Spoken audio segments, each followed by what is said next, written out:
pages as we get them live. Viewers and listeners, take a look at the the headlines that are on screen as we get rocking and rolling here on the Friday edition of the I Love CVille show. Live on my personal Facebook page, Judah.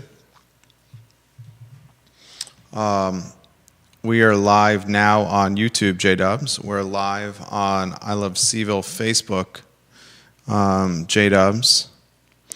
Viewers and listeners, like and share the show, the Friday edition of the program.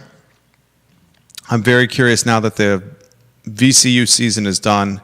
Are we going to see Ryan Odom announced as the head coach as early as this weekend? A horrendous secret. Not saying the news is horrendous, but I'm saying the secret is horrendous that Ryan Odom is scuttlebutted as the next head coach at the University of Virginia. We'll talk about that today.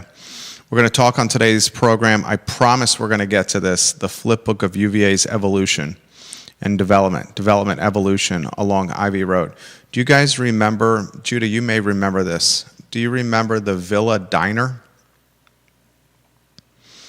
It used to occupy a lot neighboring right next to the Cavalier Inn.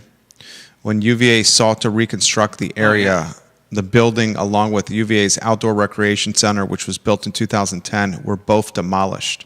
Then the Villa Diner moved to 1250 North Emmett Street, where it still serves the community. Sandra McDaniel, welcome to the broadcast. We'll talk about that today. I want to talk the recently released retail sales tax data. Charlottesville City, year over year, is down. The only locality, ladies and gentlemen, that was down from a retail sales tax collection data standpoint. 6 of 7 Central Virginia localities tracked by the Charlottesville Regional Chamber of Commerce. The city of Charlottesville was the only one down in retail sales tax collection. I want to talk about why that is on today's program. J-Dubs, we're live on I Love CVille Food, which is good. Did you confirm Twitter for me, if you could? Yeah, Twitter's up. Excellent. I want to ask you the question why you think we're down with retail sales tax collection in the city of Charlottesville when Albemarle County is up a whopping 7.5%, the largest increase year over year. That topic on today's show. Like and share the show, viewers and listeners. Like and share the show. We're going to get rocking and rolling in T-minus 30 seconds here on our fair and fine talk show. And Judah, we're live on LinkedIn? Yep. Excellent. All right, we can start the program. Which headline most intrigues you, J-Dubs? Oh, man. Well, the DoorDash food delivery is pretty crazy. Buy now, pay later. I can see that going very badly for a lot of people. For whom first? I mean, is this not akin to payday loans?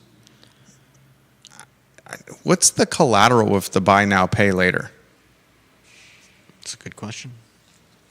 I want to talk about that. Is the buy now, pay later that's being offered with DoorDash a indicator of how vulnerable our economy is right now, or a certain set of the economy? I mean, how do you let customers eat now and pay later? Maybe that should be the phrase: eat now, pay later for DoorDash. I think that's a better headline. We're going to talk about that on the program today. All right, let's rock and roll when you're ready. Quiet on the set.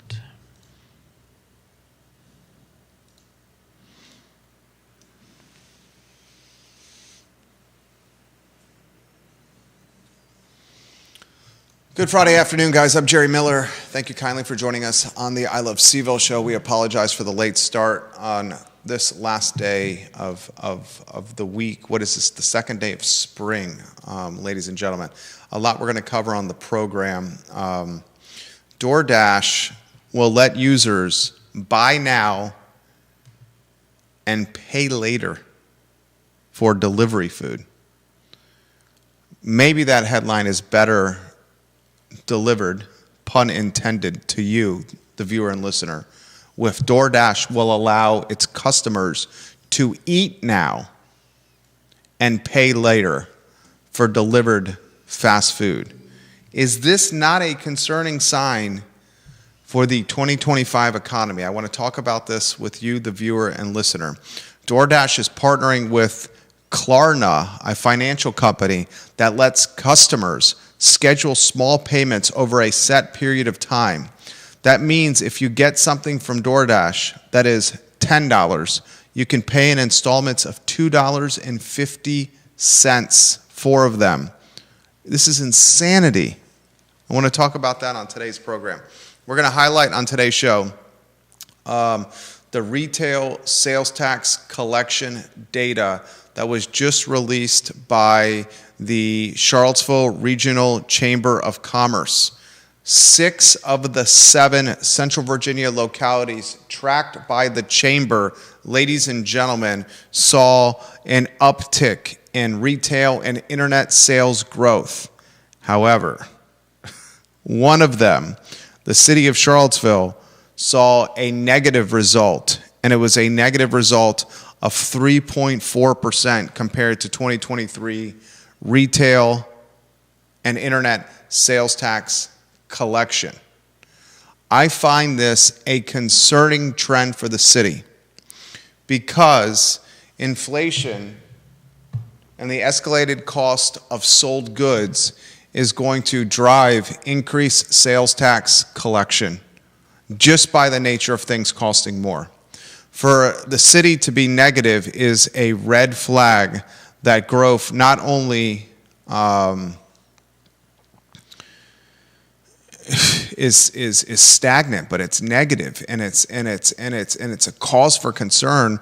Where the Office of Economic Development and its director, Chris Engel, is offering his perspective on what's going on. He says there are numerous contributing factors to this change. The most significant appears to be limited opportunity for new retail development within the small geographic footprint of the city of Charlottesville. He says the city is monitoring this trend and incorporating relevant data into current and future budgeting scenarios. Is it fair to say, Judith, that the city of Charlottesville is down from its retail and internet sales tax collection because it has a very small retail footprint in the city? I want to talk about that on the show. The small retail footprint has not impacted the city in years past, Right. but it impacted the city in 2023. Are we sure that that's what the impact was from? Right. That's why we have to ask the questions on the show. We're going to have that conversation today. Viewers and listeners, hammer the like button. We work hard for you. The only thing we ask in return is you liking and sharing the program. I want to highlight on today's program that we promise we will get to the flip book of the Ivy Road development evolution as it pertains to the University of Virginia. Gone on Ivy, Cavalier Inn. Gone on Ivy, the Villa Diner. In the hands of the University of Virginia, Ivy Square Shopping Center. In the hands of the University of Virginia, Moe's Original Barbecue. In the hands of the University of Virginia, other parcels. We have dubbed this the Lawn 2.0, the Academic Village 2.0. Maybe Bill McChesney, the mayor of McIntyre, has come up with the best moniker for what's happening on Ivy Road. He calls it West Grounds. West Grounds. We have North Grounds. Maybe this is West Grounds. Ivy as it extends toward the Boar's Head. It's no secret that the University of Virginia is looking to connect its trophy property, the Boar's Head Resort, with the rest of its vast and robust holdings in the city and Albemarle County, and I'll have that conversation today on the I Love CVille show. On the program today, Judah Wickhauer, we're going to highlight the fact that our brokerage firm, online at Charlottesville Business Brokers, has a number of cash buyer clients on hand. Well-funded, cash on hand, not tied to small business loans, looking to pursue and purchase business opportunities in Charlottesville, Albemarle County, and Central Virginia. Our clients at Charlottesville Business Brokers have clients with cash on hand. On the 27th of March, Judah, which is right around the corner, Crozet Pro Renata, a comedian, if we highlight that on screen, Tim Shropshire, maybe you put the lower third on there as well. Tickets available, they are $10. You can get a tabletop of 4 if you'd like to watch it with your family and your friends. John Shabe, the Pro Renata team, have a comedian with a national name in the foothills of the Blue Ridge and Crozet at the brew pub that we have dubbed the Disney World of Crozet. Pro Renata is having success with that experiential strategy with its brick and mortar brew pub. Arcade games coming. Nice. More things to do for Pro Renata, for kids and families coming. They already have a playground. They have music stages galore. Now a comedian with national recognition. Job well done. A lot I want to cover on today's program. I'm going to ask you, Judah Wickhauer, which headline most intrigued you today and why. It's got to be DoorDash, right? Yeah. In some ways, DoorDash maybe was the lead slot of the program. It had to be Ryan Odom because VCU basketball lost yesterday in March Madness, and Odom is scuttlebutted to be the next head coach of UVA. But I want the viewer and listener to help me understand. Please, Bill McChesney, help me understand. Please, viewers and listeners that are watching this fine and fair talk show, help me understand, like James Watson, Neil Williamson, Rob Neal, Sandra McDaniel, Stephanie Wells Rhodes, Carol Thorpe, Bob Shada. Help me understand Bob Yarborough. Help me understand Tom Powell and Olivia Branch and MJ Arquette. How DoorDash can offer eat now, pay later installment payment plans for food delivery. How does that work, Judah? I mean, it's not that hard to figure out how it would work, but how it's going to affect people, I think, is the big question. Is this like... what are they getting out of this? Look, it's one thing if you do. Is there gonna be an increased like basically repayment rate on that? Is it gonna be like payday loans, where you pay a higher rate to get the food now? And obviously, they're gonna have to have a way of cutting people off. Because I can't imagine that everyone is just going to pay on time, right away, every time. Great questions. I'll offer this question as well. DoorDash offering eat now, pay later for food delivery. Does this even discourage dining in a restaurant even more? You want to go to a nice restaurant. You want to go to a middle tier restaurant. You want to go to an entry point restaurant. You have an option to order the food, have it delivered to your house where you can eat the food in your tidy whities and your BVDs and your Victoria's Secret and your bathrobe while streaming Netflix, and you don't have to pay for it in real time. The flip side of that is get your clothes on. Get in your car or figure out public transportation. Drive to the location. Wait for a table. Have a waiter or waitress serve you. Have to tip them 20%. Get in your car. Before you're in your car, you're leaving, you're walking to and from the restaurant, then you're driving home. If DoorDash offers a buy now, pay later, eat now, pay later plan, does that not further discourage the consumer from going into brick and mortar locations and dining in? John Blair, your thoughts. Viewers and listeners, your thoughts. If you're just tuning into the program, this was the news that was all over Wall Street and certainly commanding a lot of the attention on CNBC. DoorDash will let users buy now and pay later, eat now and pay later for fast food delivery.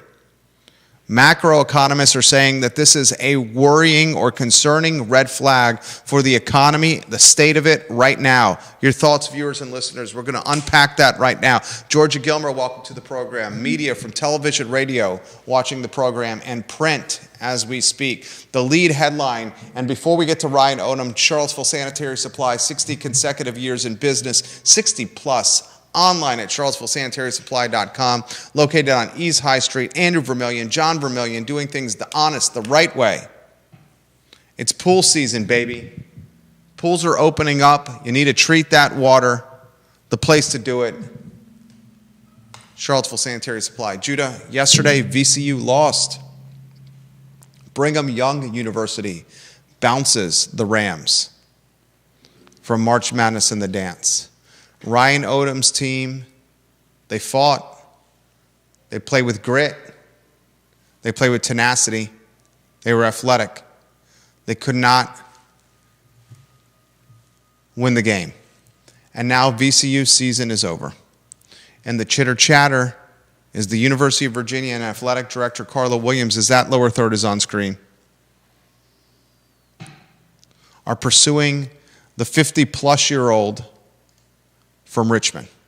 The man's won one, count them, one NCAA tournament games. One game in the dance. And that was when he was the head coach of UMBC, and he beat which team, UVA? Which team, Judah? VCU. UVA. UMBC beat UVA. A 16 versus 1 seed, the most historic upset in NCAA history. That's the only game he's won in the big dance. Adding to the conundrum or the concern with orange and blue is the fact that there's really no players of significance that have any eligibility remaining that will follow their head coach down Interstate 64 from VCU in Richmond, the Siegel Center, to Charlottesville and the John Paul Jones Arena.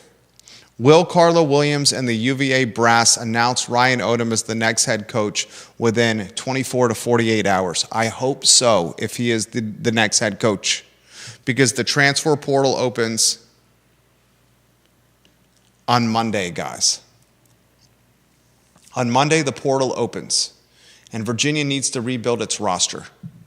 So you should follow this closely, and it's rare that sports is the lead headline of the show, but today it is, because VCU loses, and because a program is in purgatory or in transition.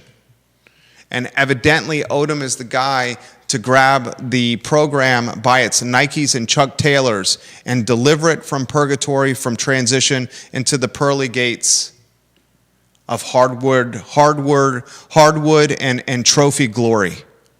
Only time will tell.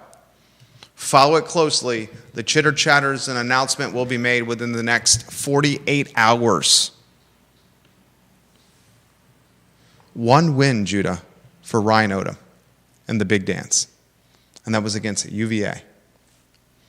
And no players to matriculate down Interstate 64 from the Siegel Center to the John Paul Jones Arena. Unbelievable. Juan Sarmiento watching the program, his photo on screen. He wants us to get to the DoorDash topic right now. Juan Sarmiento is a man I respect. I love when he watches the show. Let's put the lower third on screen for DoorDash. He says the Klarna, and I think it is, just so we have it correct, Klarna, Klarna. He says the Klarna doesn't charge any fees for this service, Judah. So who benefits from this? Does DoorDash raise their prices? I mean, they already charge quite a bit. I don't think most people who are getting DoorDash are considering getting dressed up and going to a restaurant. I disagree with that. I disagree with that. Well, let's put it this way. I don't think most people considering eat now, pay later are going to be much of an issue in terms of going into a nice restaurant. I disagree with that too. You disagree with that? I disagree with that. You think people are actually going to consider... I've told this story in the past. I'm going to tell the story of a business that I invested in must have been 2008, 2009. I'm in the middle of a broadcasting career. I'm hosting a 5-day-a-week radio talk show on 5 or 6 ESPN affiliates called The Jerry Miller Show. It's airing 1 to 3 p.m. in North Carolina, across the Commonwealth, into Tennessee, and parts of the D.C. area. I'm also hosting pregame shows on Saturday morning on the same ESPN affiliates, radio pregame shows before football and basketball. I'm writing a story each day for the Daily Progress for print and internet. at the same time of hosting the talk shows. And at the same time of hosting the talk shows and writing the stories for print, I'm doing 2 TV shows for NBC 29, for Harold Wright, for Jim Fernald, for David Foulke and Neil Bennett. The Jerry Miller Show on Saturdays at 11:30 a.m. on the CW, and Varsity Lights with Jerry Miller Sundays at 11:30 on NBC 29. You add all the income from a salaried radio talk show career to writing 5 days a week for print and doing 2 TV shows, and you start piecemealing together a pretty sizable salary. I was legitimately working 7 days a week. But I was, good God, 17 years ago, 24, 25, 26, working 7 days a week, 24, 25, 26 years old, 80 hours a week, somewhere in the neighborhood of 85 and 90,000 a year. No life. On Saturday and Sunday, I was showing up to the TV station at 3:30 or 4 in the morning to prep for the TV shows. A lot of people don't realize this. If you're doing news broadcasts, you're getting to work at 3:30, 4 in the morning. But since I had no life and I was making good money, certainly at that time that was good money. 17 years ago, right? Mm-hmm. I had flow coming in that was going to account. And I thought I was bigger than what my britches were. And I decided to invest in businesses. One of the businesses, this is how I got, a lot of the education for what we're doing today with brokering businesses and raising capital for businesses and helping them expand. One of the businesses we invested into was Hollywood Shades in the University Shopping Center, a couple of doors down from the Papa John's. I think this is where the tennis shop is located now. If it's not where the tennis shop is located, it's where that Blue Ridge, that new Blue Ridge educational business is, where you can learn how to play chess or learn about robots. And this is what I learned from Hollywood Shades. I invested into that business nearly $20,000 of my money. And I said in 2008, my partner, who owned the Dippin' Dots franchise, David Varell, fantastic man, great businessman, we said we're going to come with a concept because Sunglass Hut was closing in Fashion Square Mall. So we were going to be the only luxury sunglass retail store in Charlottesville and Albemarle County.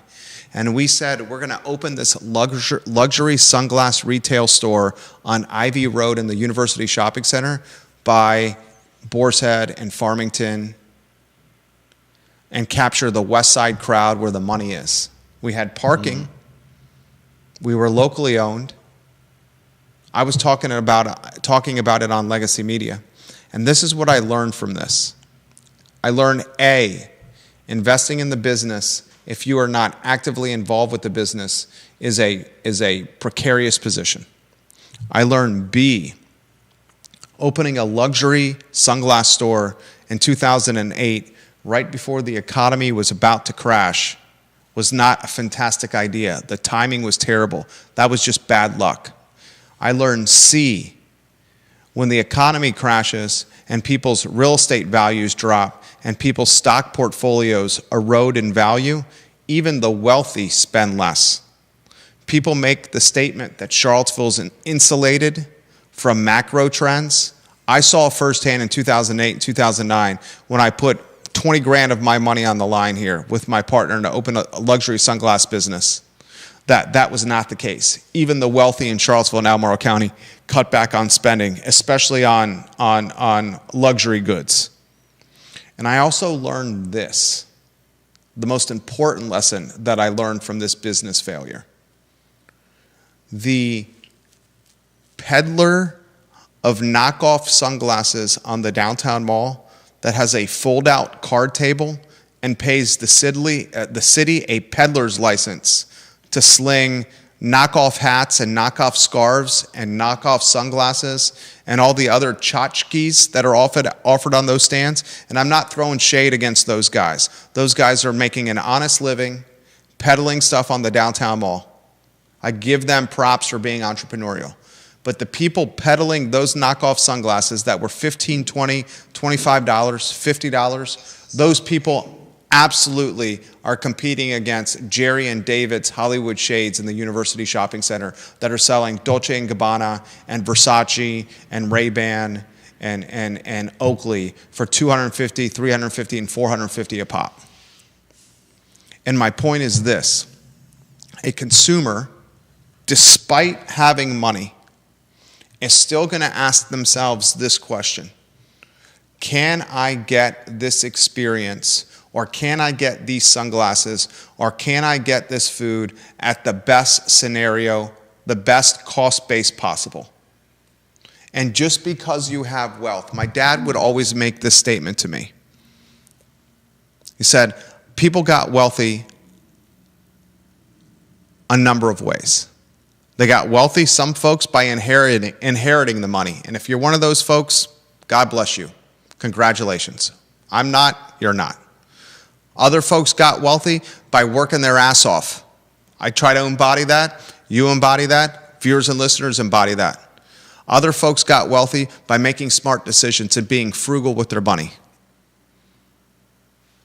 And the average Joe and the average Sally is going to climb the wealth ladder by either inheriting it, working their tail off, being extremely frugal, working the 80 hours a week to get there, making strategic decisions, investing into real estate that turns into passive income or mailbox money.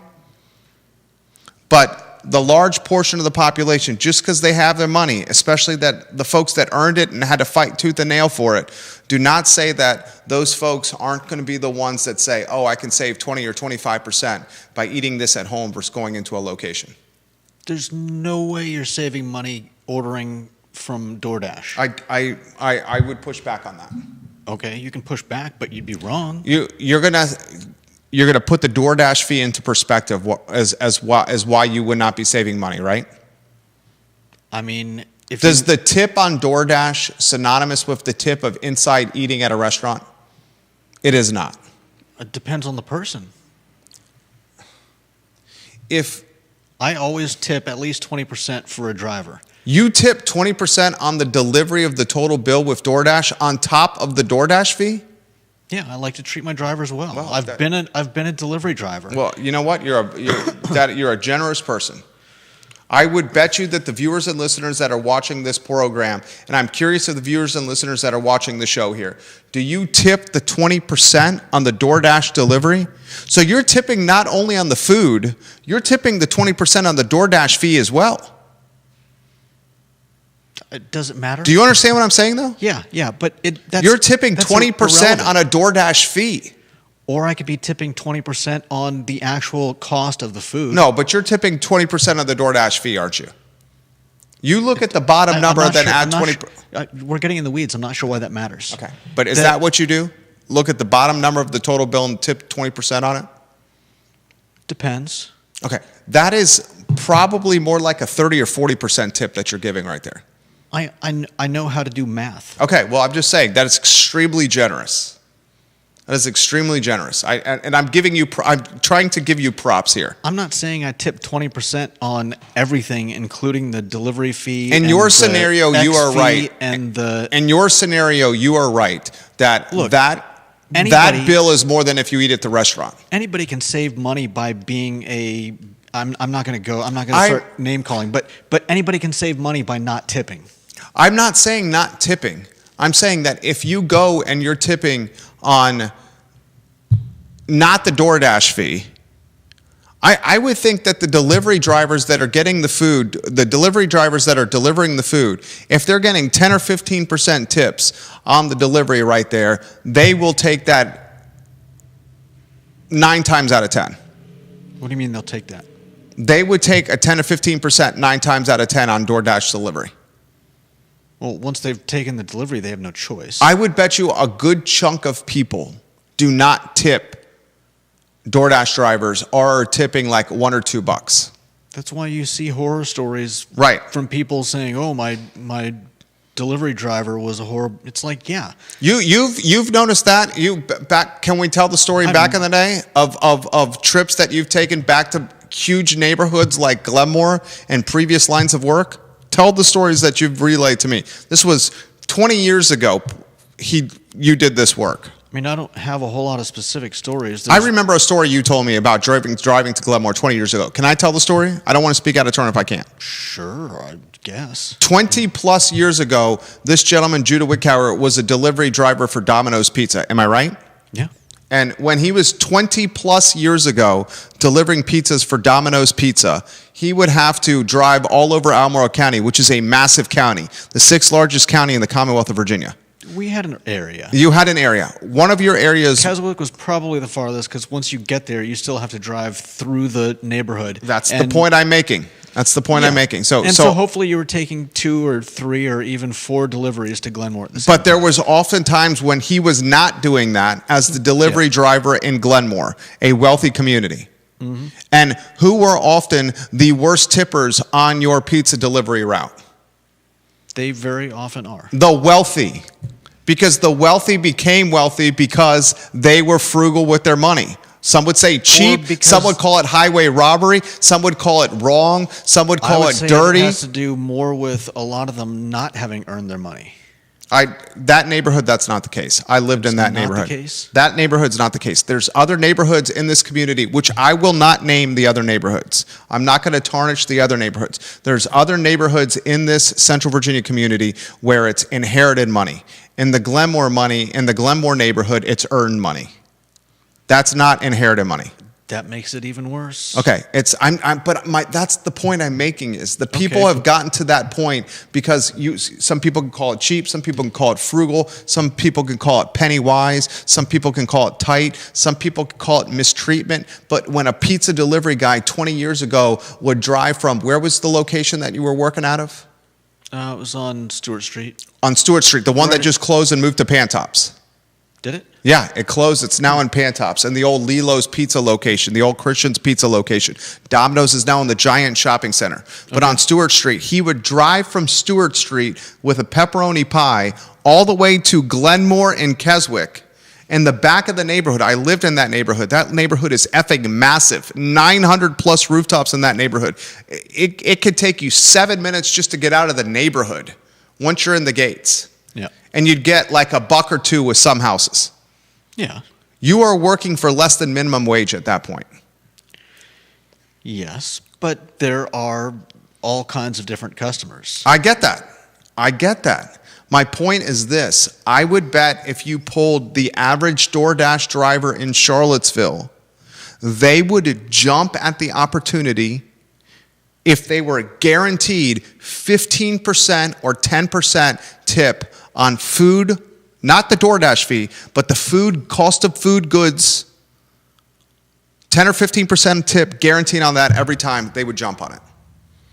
Okay. I guarantee you that. And in that scenario where you're having food delivered to your house, Judah, and you're paying a 10% or 15% tip on that, it is less money to have the food delivered to you than to go get in your car, put your clothes on, pay money for gas, walk to your car, pay for parking, go into the restaurant, and tip 20% on eating in the restaurant.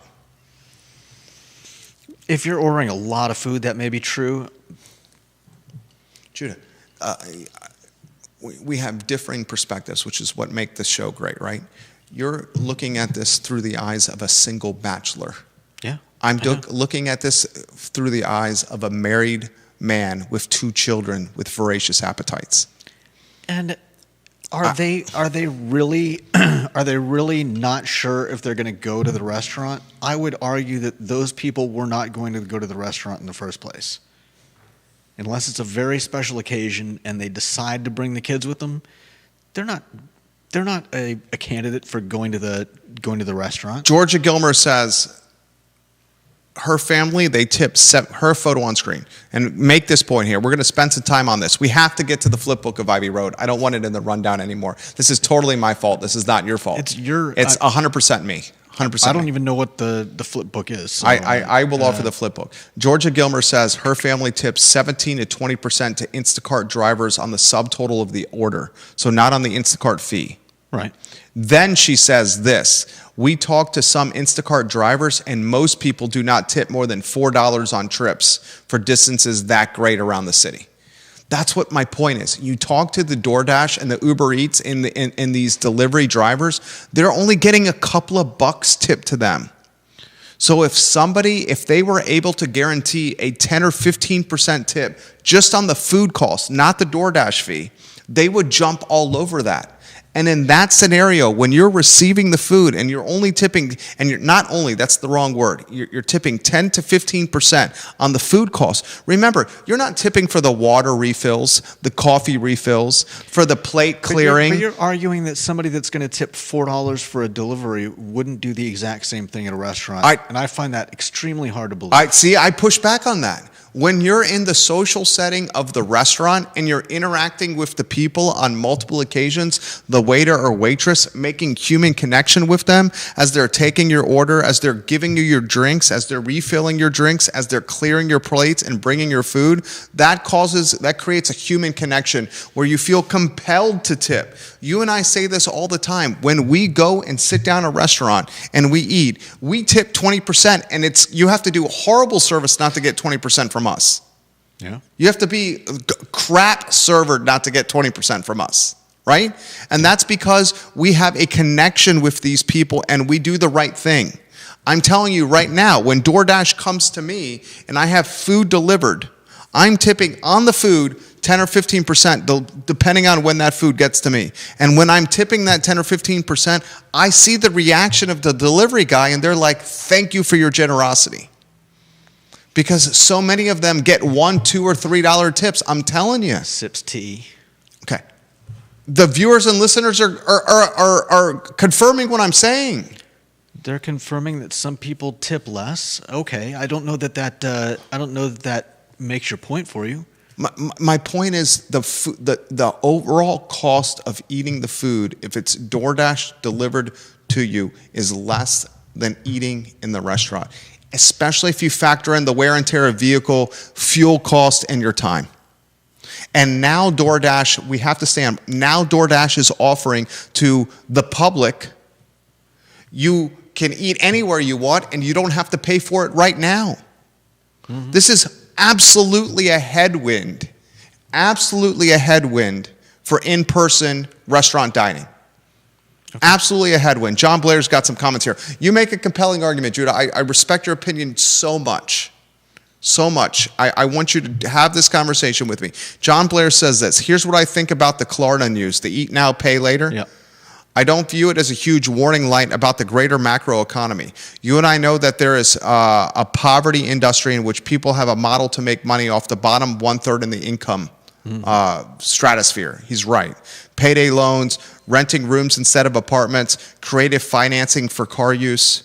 You know who I'm talking about. This is just another stake in the poverty industry, in my humble opinion. That's a great point. I agree. And those people are not the ones that are regularly hitting up restaurants to go for a sit-down meal. But those people will be the ones that start ordering from restaurants that they can't afford to get the meal.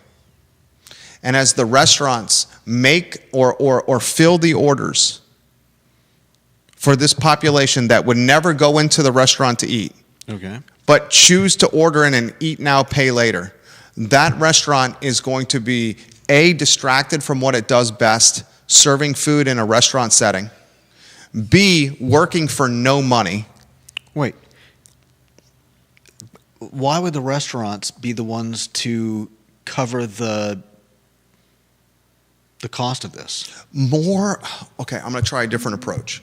If you can eat now, oh, I know that, and pay later, yes, but more of the fancy restaurants will have customers order food from their menu. Customers, like you said, that never would go in the restaurant otherwise. Okay. And as those orders come in to their expo, to their line, and they fill those orders, those restaurants are going to be taking more orders for break even or no money. because they're going to have more come in. They're not making any money on the DoorDash. Do you see what I'm saying? You're saying just because the margin is lower on DoorDash, you're saying that the increase in DoorDash orders is going to cut back on how they can make money. Yeah. And it's going to cause them to work hard for less money. They're going to do the opposite of what we do here. What is the thing I always say to the team when it comes to work? What do I always say? I'm not sure. You've heard this from me for almost 15 years. Okay. With how we work around here. How do we work? Harder, not smarter? I'm joking. This is why you don't want to be a boss. Work smart, not hard. DoorDash, when you're a restaurant, is the opposite of working smart, not hard. It's working extremely hard and not smart. You really think that, though? I know it's true. This is what I do for a living. I don't run restaurants for a living. I'm literally working with these restaurant owners. We are selling a $1.4 million quick serve franchise. And I'm in the confessional booth with this owner. Okay. If they offer the eat now, pay later, it's going to open up a larger spectrum of customers to these restaurants. And they're just going to be churning more orders for no profit, which is going to distract them from what they should be doing, the dine-in service and the experience. And that's going to be another headwind. Okay. I also think another headwind is if we keep making this third-party delivery advantageous, frictionless, less costly, or pushing the cost down the road, it's going to further convert or change human and social behavior where the in-person diner is going to be less and less and less. And that's not good. Okay. If you disagree, I tremendously respect you. I get passionate on the show. It's no beef with you. Mm-hmm. No, I know that. Okay. It's just I'm passionate, but James Watson watching the program. I've noticed those financing options on every retail restaurant webpage for about a year now. It's not that surprising to me, but I do see it as a bit predatory for folks who don't have much money, particularly younger adults. When I was college age, I had no clue how to manage money, racked up credit card debt, so I could see younger adults getting into debt over this. 1,000% that's going to happen. Yeah. He said, fancy food does not taste good via takeout. You're missing the experience that would normally get in a fancy restaurant. That's also true. 100% true. Sandra McDaniel says, one of the best things about living in a very rural area is that no one delivers. I've saved so much money on food delivery. Do you see? What? She's arguing that it's more expensive to get food delivered. That's not what she's arguing. That's not what she's saying. Okay. What she is saying is that there's nobody delivers food to her because she's in the rural area. So she's saved money. You missed the second She's part of saving money because she's eating at the grocery store. that. Okay. So, okay, you want me to ask her? Sandra, is the point of your statement one of the best things about living in a very rural area is that no one delivers? I save so much money on food delivery.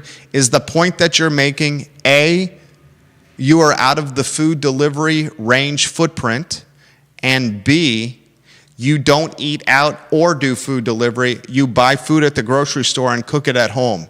Is that what you're saying, Sandra McDaniel? I assure you I'm right. ¿Por qué no los dos? What's that? Why not both? I assure you I'm right. Let's see what she says. And Sandra, thank you for making the programs better when you watch the show.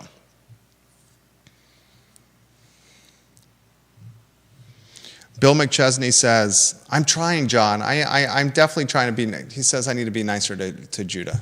I'm trying to be nice. I'm just a very passionate person over there. The owner of Pro Renata there. Bill says a lot of the new rich in Glenmore would get a home back in the 90s and they couldn't completely furnish their home. I lived there for 4 years, have friends still in the neighborhood, and knew many, I would say probably half the neighborhood, because I was social, walked the dog, the club. It is a stratosphere of wealth that is not the 1, 2, 3%, 4%. It's the ones that work to get to that point. We're talking first-gen wealth. It's not some of the other neighborhoods that it's inherited wealth. We should conclude with this. I'll conclude with this, right?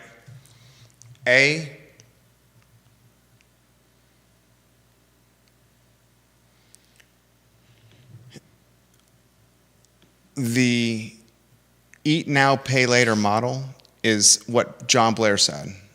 Mm-hmm. It's the predatory payday loans. Yeah. It's and I'm not going to say which dealerships do this, where they take the same car and sell it to 3 different people at very high interest rates and have a low jack on the car, literally, to track its location in case payments aren't made and they're immediately repossessed. Yeah. Right? It's the lottery, right? In a lot of ways. He calls it renting rooms instead of apartments. It's definitely that. Mm-hmm. It's a point of concern for people getting into debt.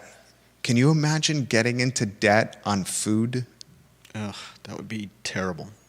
Okay, it's one thing to get into debt when you're on the car, and then at least you can go and sell the car. How are you going to sell the steak and cheese sandwich and the onion rings you ate on Monday evening when it's Friday? I don't think we need to go there. But how do you sell it? Yeah, you can't. You see my point? Oh, yeah, I know. I understand. How do you sell the food from 3 days ago that's no longer in your body? Mm-hmm. What is the collateral on it? That's what I'm curious about. What's the APR on your food debt?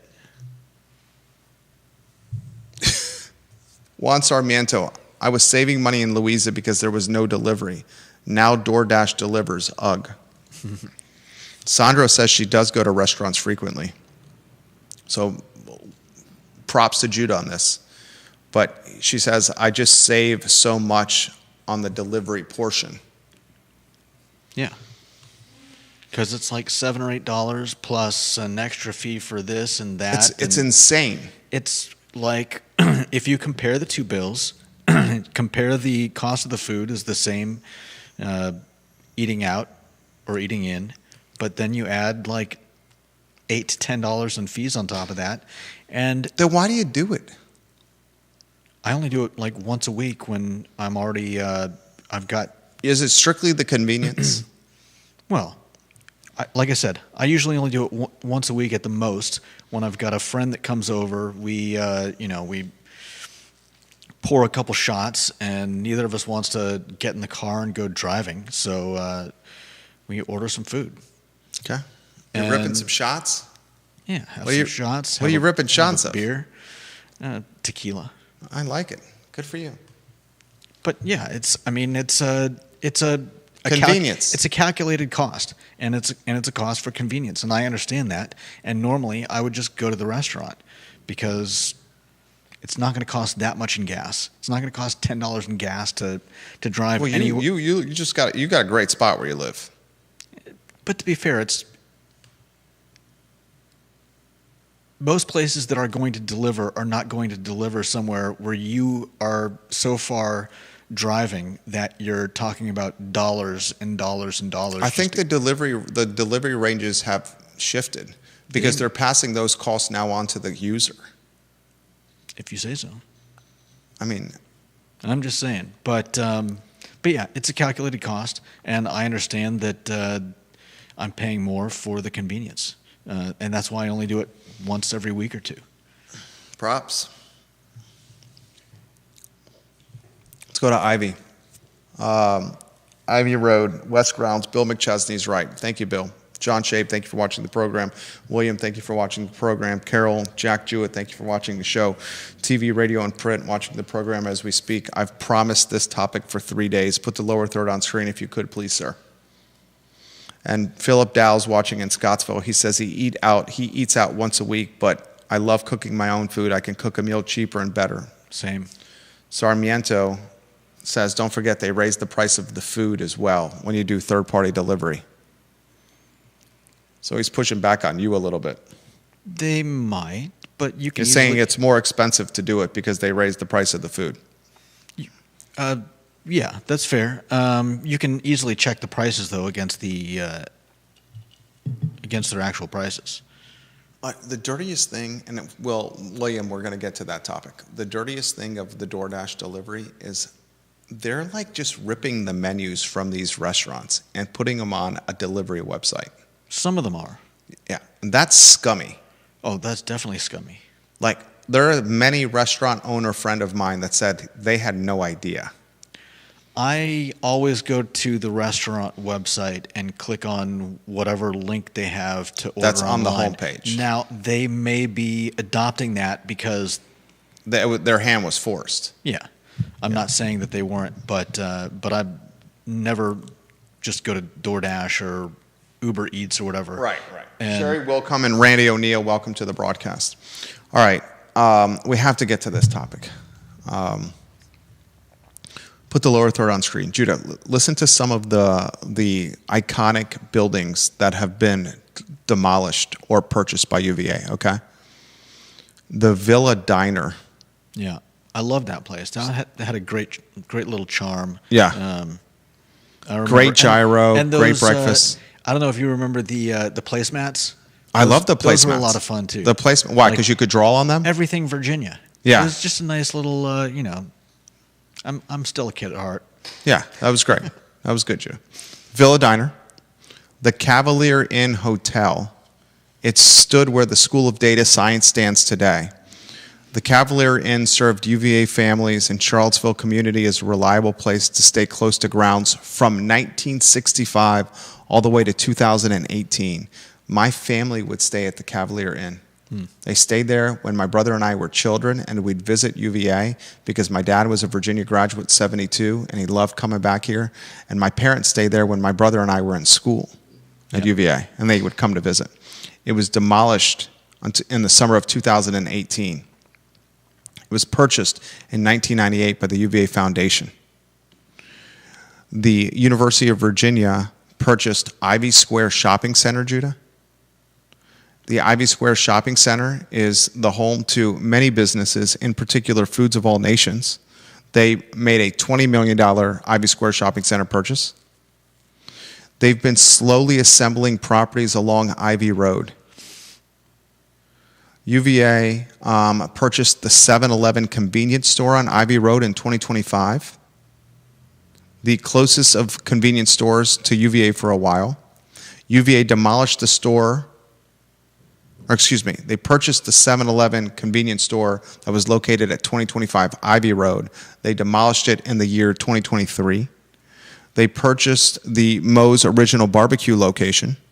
We helped broker the sale of Moe's Original Barbecue about a couple years ago. Derek Bond, the owner, great guy. Great business. UVA is trying to position second years living on grounds there with construction of student housing. Yeah. They're It's about to start. They're clearly trying to connect the Boar's Head, its trophy property, owned by the foundation. The foundation offices are right next to the Boar's Head with grounds. And they're connecting the Boar's Head with grounds proper through a number of their schools. The Data Science School, the Karsh Institute of Democracy, the Virginia Guest House. This Virginia Guest House is a 223,000 square foot, just massive, 215 room hotel with 28,000 square feet of conference center space, the Virginia Guest House. What they've done with Ivy Road is completely reimagine this entry corridor or this gateway to the academic village.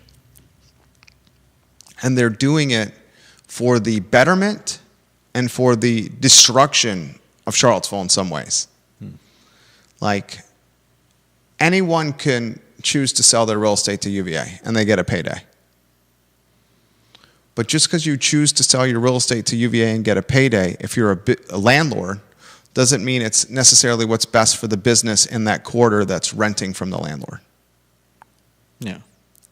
If People you notice looking with for a Ivy payday Square, rarely care about that, I think. with Ivy Square Shopping Center, I want you guys to take a peek inside Ivy Square Shopping Center, and you'll see that they're not, with the businesses that are closing there, they're not, or moving to different location, they're not re-upping the leases or filling the storefronts. Go drive through the Foods of All Nations Shopping Center. You'll see empty storefronts there. Kenny Ball Antiques moved down Ivy Road to Hunter Craig's Shopping Center where Selvage Brewery is located. Yeah. And he distanced himself from Ivy Square because knew what the future was for Ivy Square. Mm-hmm. I've been here 25 years in Charlottesville, came here as a first year to the University of Virginia, and I have not seen in that 25-year period one stretch or area have more. I'll ask you this question, and I'll ask the viewer and listener this question. In the last 25 years, can someone identify a road or a corridor that has had more change than Ivy Road?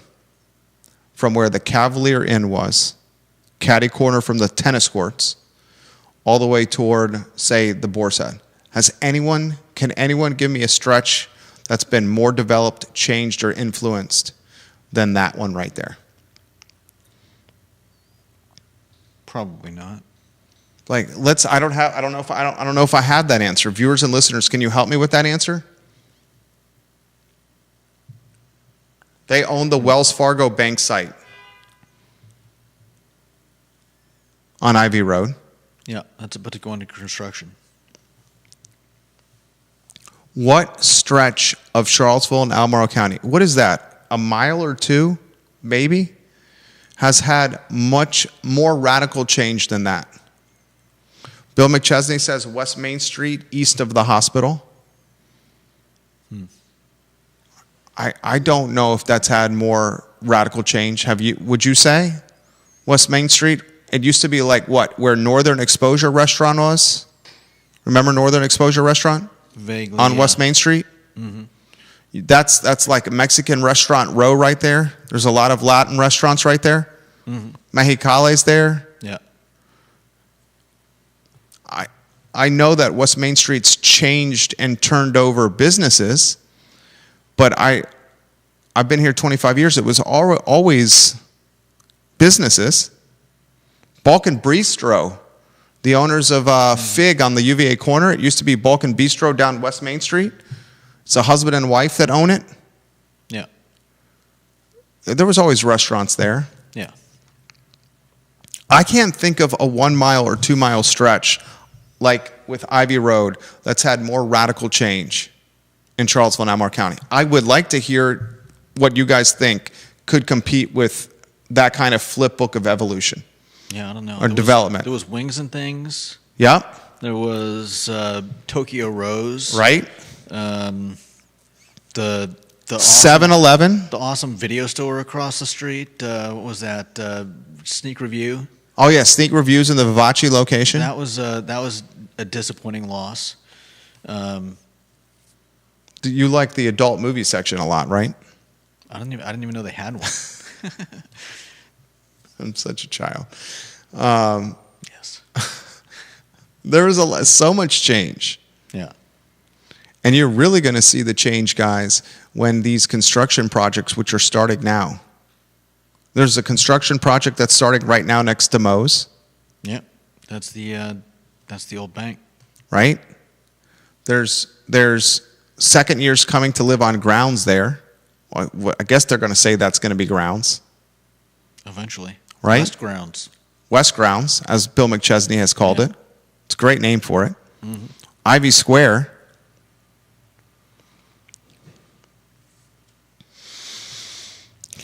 Here's some conversation for your cocktail party. You're going to have some Pro Renata beers this weekend and have this conversation.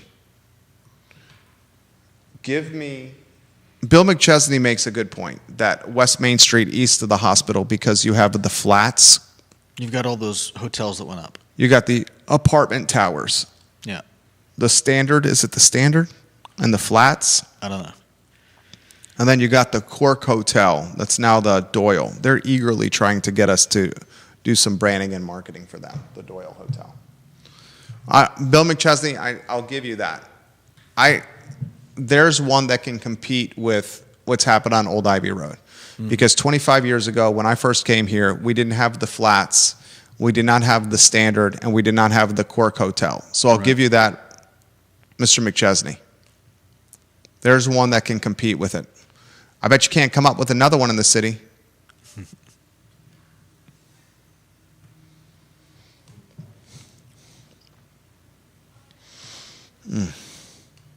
All right. 138 marker on the show. What other topics you want to cover? I think all the rest are your topics. What's one here that we could do succinctly? I'll save the retail data for Monday. This is, I found, it was just released by the Chamber of Commerce right before the show started. And I'm on the listserv with this data being sent out. The Chamber of Commerce released the 2024 retail sales tax data. And this is retail and internet sales tax collection. And 6 of the 7 Central Virginia localities tracked by the Chamber of Commerce saw increases. They were led by Albemarle County, which had the largest percent at 7.57%, 2023 versus 2024. Albemarle County collections jumped 7.5%. Greene County was second at 4.9%. 6 of the 7 localities, including Augusta, Fluvanna, Louisa, and Waynesboro, were all positive. 1 locality was negative, and it was negative by a large amount, 3.4%. The city of Charlottesville, 2023 versus 2024, saw 3.4% less sales tax revenue collected. Chris Engel, who's the Director of Economic Development at City Hall here in Charlottesville, he said, there's numerous contributing factors to why the sales tax collection dropped. He said the most significant appears to be limited opportunity for new retail development within our small geographic footprint. John Blair makes this point, and it's a good point from John Blair, who's a very smart man, number 2 in the family. And John Blair highlights on LinkedIn, and viewers and listeners, put your thoughts or comments in the feed, and I will relay them live on air on the I Love CVille show. I want to read this verbatim for you. Are you ready for this, J-Dubs? He highlights that a couple of thoughts on the retail numbers. First, how much of this is due to dairy market seeming to have serious issues? Second, I would encourage you to go to the UVA corner one weekend while the kids are still in town on Saturday evening. It is definitely nothing like it used to be when we were in school. People are out, but I bet it's 20 to 30% fewer people out there on Saturday nights than pre-pandemic. He's 100% right. 100% right. We're going to be there this weekend. One of my, our oldest son who turned 7 yesterday, his favorite food right now is the pretzels from Mellow Mushroom. A lot of people don't know this. Mellow Mushroom just sold. Franchise owners? Andrew and his family own the Mellow Mushroom franchise for a very long period of time. It has since sold to another owner that owns other Mellow locations. It's just not the same foot traffic as it once was. Definitely not. Conan Owen watching the program. He's the owner of Sir Speedy locally. He says the gig economy is driving the poverty industry. We have a whole generation who are happy with an existence doing gig economy work instead of creating careers and futures and savings for themselves. They work when they need money, and that's it. Judah rolls his eyes and doesn't buy that. I'm not rolling my eyes, but I don't know. You did roll your eyes. No, I didn't. That's rolling your eyes. No, going like this is me thinking, do I agree with that Do you? statement? You No, I knew you don't were going think to I disagree agree. with that statement. Do you buy that? No, I don't really buy that. Okay, and why don't you buy that? It may be the case for some people, but I think in a lot of cases, saying that people aren't going for careers, I think is discounting the fact that more and more the jobs that used to be careers are no longer safe jobs. You're in there once an employer can get you to train your replacement, who will be paid less than you, you're out. There's no such thing as job security like there used to be. That's not true. Certainly at this shop, there is job loyalty and security. You're What's that? 15. Certainly at this firm, there's job security and loyalty. You're 15 years on the job here. It's very different than what I'm talking about. But To say that it's a broad stroke across the board, no security and loyalty, I think is the same thing that Cohen's doing, where he's painting an entire generation as gig economy workers. yeah, and I don't mean to say that's the same way everywhere. But I think Go ahead, make your point.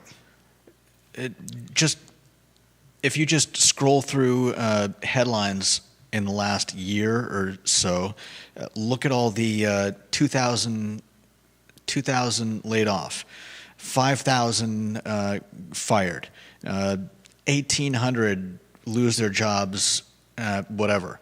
And this on top of, I think I heard you talking to the Erpies about this. The fact that CEOs and C-suite execs are getting $100,000. Craig Kent got a $500,000 year-over-year raise, the CEO of UVA Health System, where yesterday they had a town hall with the UVA School of Medicine, and at this town hall with the UVA School of Medicine, they presented to rank-and-file employees at the School of Medicine that you're going to have to take 5, 10, or 15% pay cuts because we're getting $25 million in less funding from the federal government. And then if you're a rank-and-file employee and you're like, wait a second. This guy got a $500,000 raise year over year, and you're telling us we have to cut 5, 10, and 15%? Now, I'm not saying that that's the same way That's everywhere, bogus. but there is a lot of that going on, and a lot of these people who are supposedly just relying on gig economy jobs, I think, see the writing or have been the recipient of a pink slip from one of these places. Well, can I give a piece of pro bono advice to young millennials and Gen Zers and this younger generation of professionals? You can try. I'm not going to stop you. You can take this for what it's worth. You can consider it or you can ignore it. Everyone is so eager to embrace work from home or work hybrid or work from remote. And it may offer convenience, but it's diminishing human connection and it's diminishing the loyalty that can be built by grinding next to somebody in an office or desk setting 8 to 10 hours a day. When you go to work and you get there 10 minutes early and you work 30 minutes late and you work through lunch and you do it while sitting next to your boss or your boss's boss, you're building loyalty and human connection, and you're building a sense of team. That team and that loyalty and that human connection, that goes a long way with determining raises and promotions and whether or not you keep your job when business gets tough. So work from home or work hybridly or remotely at your risk. And it may be more convenient for you in real time, but in the long term or in the end road, it's certainly not what's best for your career. That's a good way to end the show. We'll have some headlines that we need to get to on Monday. I encourage everyone to mark their calendar for March 27th at Pro Renata. They have a comedian that is a national comedian, Judah, on the 27th of March. Mm-hmm. Tickets are $10. Pro Renata is doing things the right way. Thank you kindly for joining us. So long, everybody.